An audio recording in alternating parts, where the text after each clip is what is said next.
L'écoutez Sirot Chalek tête, quatrième sira sur Parashat Ekev. Dans notre paracha, on lit le deuxième paragraphe du schéma et on arrive au passage où on nous dit, où Dieu il dit, je vous donnerai la pluie pour vos terres en son temps. Et sur ça, Rachid il explique, moi, vous avez fait ce qui vous incombe, moi aussi je vais faire ce qui m'incombe, sous-entendu, je vais vous donner la pluie. A priori, c'est quoi la difficulté dans ce verset? On comprend très bien. Pourquoi Rachid a besoin de venir nous expliquer? Il n'y a rien qui est difficile à comprendre ici. Alors le Réhem, il a voulu expliquer en disant comme ça. En vérité, ici, la bracha, elle est très précise. On nous dit, il y aura telle pluie, et je vais faire grandir les arbres, etc. Je vais vous donner de l'herbe, et vos animaux, et vous allez manger, etc. Donc c'est très très précis, c'est dans le détail. Et donc le Réhem, il vient nous dire, vous avez fait tout ce qui vous incombait, alors moi aussi je vais faire tout. C'est quoi tout? Et après il explique. Le Rabbi dit non, ça marche pas de dire ça. Parce que Rashi, il note que les premiers mots. Et ces premiers mots-là, c'est pas ceux-là qui rentrent dans le détail, c'est ceux qui sont encore généraux, comme dans la paracha de Berokotai où on nous dit je donnerai vos pluies en leur temps. Point. Donc c'est exactement la même chose, c'est très général. On n'est pas encore rentré dans les détails. Donc c'est pas du tout ça que Rachid explique ici. Et d'ailleurs, c'est intéressant de voir que justement cette paracha de Berokotai, on a à peu près la même phrase. Donc là-bas on nous dit je donnerai vos pluies en leur temps. Et ici dans notre paracha c'est écrit et je donnerai la pluie de vos terres en son temps.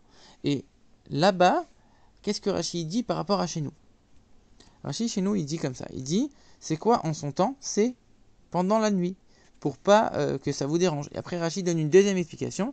Il dit, c'est en particulier les nuits de Shabbat, où tout le monde se trouve à la maison. Alors que dans le parashat de Berokotai, c'est pas exactement la même explication. Rachid dit, c'est quoi en leur temps?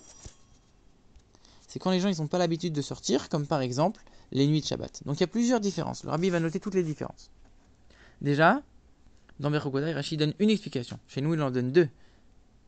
Dans Berokotai, en plus, il donne comme explication essentielle que c'est les nuits de Shabbat. Chez nous, il donne d'abord en disant c'est les nuits, et après il dit les nuits de Shabbat où chacun se trouve à la maison. Donc non seulement il y a une explication en plus, mais en plus c'est même pas dans le même ordre.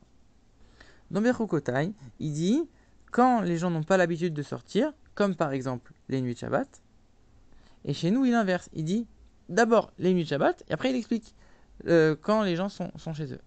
Encore une autre explication. Il y a une différence quand tu dis les gens n'ont pas l'habitude de sortir, ou quand tu dis les gens sont chez eux. C'est deux manières de formuler. Dans Berokotai, c'est écrit les gens, et chez nous, c'est écrit tout le monde. Pourquoi tout le monde? Pourquoi les gens? Et avec toutes ces différences, Rabbi, il va donner son explication. En vérité, la différence essentielle, elle est la suivante. Dans Berokotai, on dit je donnerai vos pluies en leur temps. Donc c'est vos pluies à vous, les pluies des Juifs. Dans notre paracha, on dit la pluie de vos terres. C'est la pluie de la terre. C'est pas la même chose. Quand on donne une bracha à la terre ou quand on donne une bracha aux Juifs, c'est pas pareil. La bénédiction qu'on va donner aux Juifs, elle est complètement surnaturelle, complètement au-dessus de toutes les limites. Alors que la bracha de la terre, elle est très limitée et très matérielle, très naturelle. Et d'ailleurs, c'est ça que Rachid dit.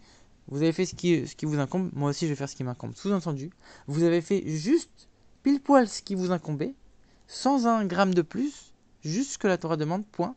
Alors moi aussi je vais faire point, ce qui m'incombe à moi. Dieu, je vais donner uniquement vos pluies, juste ce qu'il faut, et pas un gramme de plus. Alors que dans Berokotai, on nous dit, Berokotai, Telecho, etc. Rachid dit quoi là-bas? C'est quand ils vont se fatiguer dans l'étude de la Torah, quand ils vont faire plus que ce que la Torah demande, à ce moment-là, la bracha, elle sera au-dessus des limites surnaturelles. Alors si c'est vrai, on a une grande question. Parce que dans la parashat Kitavo qui va bientôt être lue, Rachid justement, il dit quelque chose qui est un peu troublant. Il dit comme ça, il dit, on a fait tout ce que tu as décrété sur nous, maintenant fais ce qui t'incombe, comme tu as dit, Imerokotai Telechu. Donc en vérité, tu es en train de lier la parashat de Berokotai avec la même phrase qu'on a vue tout à l'heure. Nous, on a fait ce qu'il faut, toi aussi Dieu fait ce qu'il faut, comme Berokotai. Mais on vient de dire que justement, Berokotai c'est illimité. C'est pas du tout comme notre paracha où on nous dit que c'est pas un gramme de plus. Alors, en vérité, le Rabbi il explique la chose suivante. Ici, dans la paracha de Kitavo, il dit pas nous on a fait ce que tu nous as demandé et toi tu vas faire ce qui t'incombe. Non, on nous dit nous on a fait ce que toi tu as décrété sur nous. Ça veut dire quoi? Décréter sous forme d'un décret. Nous on a fait sans poser de questions. On a fait sans essayer de comprendre. On a fait avec une soumission parfaite, comme un décret, comme un roc. Donc on a accompli les mitzvot de manière illimitée, si on peut dire, de manière au-delà de notre compréhension. Et donc forcément, la récompense, on va être comme quoi? Comme Bechukotai. Bechukotai, comme on l'a dit, c'est une bracha qui est illimitée, justement. Et justement, cette différence entre le surnaturel et le naturel, on va le voir aussi dans le fait que, quand on dit la bracha sur la pluie, alors pour Bechukotai, on te dit c'est les nuits de Shabbat, point. Sous-entendu, en vérité, la bracha que tu vas donner, si tu donnes toute la pluie de la semaine, tu la mets que pendant une seule nuit de Shabbat, c'est très court. Comment les champs ils vont pouvoir pousser comme il faut avec une seule nuit de pluie?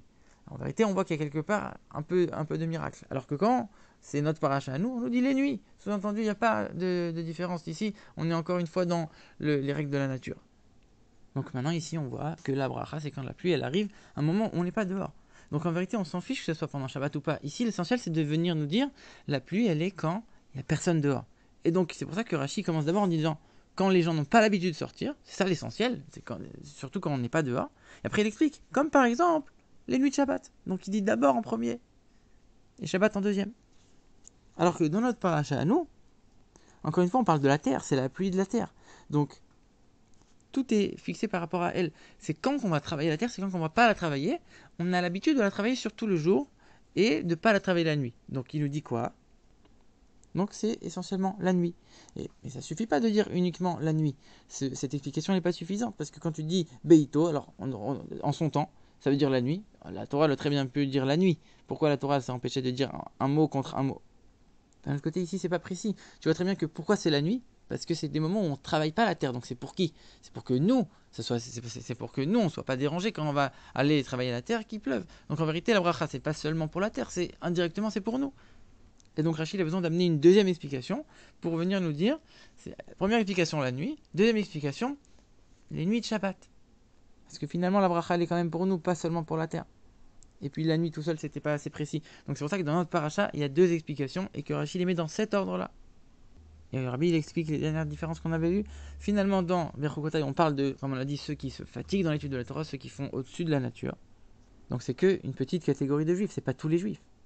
Donc Rachid dit, c'est le moment où les gens n'ont pas l'habitude de sortir. C'est les gens, c'est pas tous. Alors que dans notre paracha, nous, c'est qui? C'est ceux qui font la Torah et les mitzvot, donc tous les juifs. Donc à ce moment-là, tu dis quand tous sont chez eux. Alors que quand tu parles de Bechukotai, c'est le moment où les gens, ils n'ont pas forcément l'habitude de sortir. Alors pourquoi là-bas c'est négatif et chez nous c'est positif? Alors en vérité, chez nous, tu dis, les gens, ils sont chez eux. C'est-à-dire quoi? De manière générale, ils sont chez eux. C'est possible que tu vas sortir pour aller visiter, même si c'est vendredi soir, pour aller visiter, pour aller à la choule. C'est possible que tu sortes. Par contre, quand tu es en train de parler de Bechukotai, c'est les gens qui se fatiguent dans l'étude de la Torah. C'est ça toute leur essence. Quand ça arrive le vendredi soir, c'est sûr qu'ils sont chez eux. C'est pas que c'est même pas une question. C'est pas que tu peux dire non, de manière générale ils sont chez eux. Non, c'est le moment où ils sont pas dehors. Donc tu dis de manière négative, il y a personne, aucun de ces érudits de la Torah, ils peuvent être dehors le vendredi soir. Donc la formulation elle est différente dans les deux cas. Alors l'enseignement pour nous, il est clair, c'est qu'il faut se dépasser dans la pratique de Torah et mitzvot, pas uniquement faire ce que Dieu nous a demandé. Et des fois, il y a des juifs qui pourraient dire, mais regarde, je fais la Torah, je fais les mitzvot, je suis mon âme divine. Pourquoi tu veux encore que je dépasse, que je casse encore des natures? C'est des natures qui sont de Torah, qui sont de Gdusha. Pourquoi tu veux encore m'embêter? Et on nous dit, finalement, tu vois que on nous dit, j'ai fait tout ce que toi tu as décrété sur moi. Comme pour dire, finalement, on se lie à Dieu de manière complètement illimitée, comme un décret. Et Dieu, il veut qu'on sorte complètement de nos limites. C'est comme ça qu'on va attirer véritablement une bracha illimitée par le fait que nous-mêmes, on va faire quelque chose d'illimité, en sortant de nos limites dans la Torah et les mitzvot. Et si on fait uniquement ce que on nous a demandé et pas plus, alors comme justement dans ce paragraphe du schéma, on continue en nous disant peut-être que ton cœur il va s'éloigner, etc. Ça veut dire que vraiment pour être sûr d'être toujours lié à Dieu, il faut constamment dépasser ses limites.